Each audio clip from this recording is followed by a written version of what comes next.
The East Pomeranian language. Die Pomerisch Brock. Numbers. 1, 2, 3, 4, 5, 6, 7, 8, 9, 10. Greetings and phrases. Ups, wo heetst du? Mijn Name is. Wo heet mit dir? Mir heet dat Geld. Guten Morgen.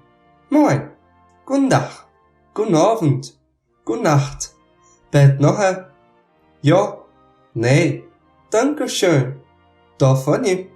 Woher kommst du? Ich komme aus Pommerland. Wohin gehst du? Ich gehe nach der Kirche. Die Hus ist jähl anstrecken. Des Fruch ist meine Tante Ulrike. The Wren. Dein Edelkönig. Dein Edelkönig hat sie erst in der Garage. Einmal sind ein Ulerbeet runtergeflogen, dann Futter von der Kleine Hall und haben der Kleine alleine lassen. Sparen kommt von der Edelkönig zurück nach dem Nest. Was ist hier passiert? Sagt er. Wer hat geschaut? Sie sind doch ganz beängst.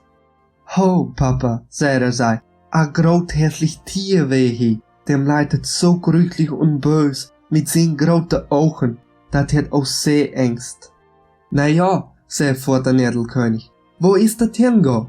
Na, sagt der Kleine, dat is an der anderen See hingehen. Laut man as, sagt vor der Edelkönig, ich geh ihm noch, Angst juch man nicht, ich grieb ihn. So is hij der Ergrümmer kam, weh da ein Löw, wat da alleine rümmerjön. Aber der Edelkönig hat kein Angst, flüch ob seine Nacken und fruich ihm. Wat willst du in meine Haus, sagt er, und meine Kinder Ängste? Der Löw hat ihm knapp hört und ist wiedergegangen. Dat macht der kleine Vogel noch wütender. Und er sagt noch eins, du hast da nichts zu machen. Ich sag dir, wenn du noch eins hingehst, sagt er, du warst es sein. Ich will wirklich nichts machen, sagt er, und beut seine Beine hoch. Aber ich war die Reue brechen mit meinen Beinen in einer Sekunde. So flog der Edelkönig zurück nach dem Nest. Los, geht, Kinder, sagt er.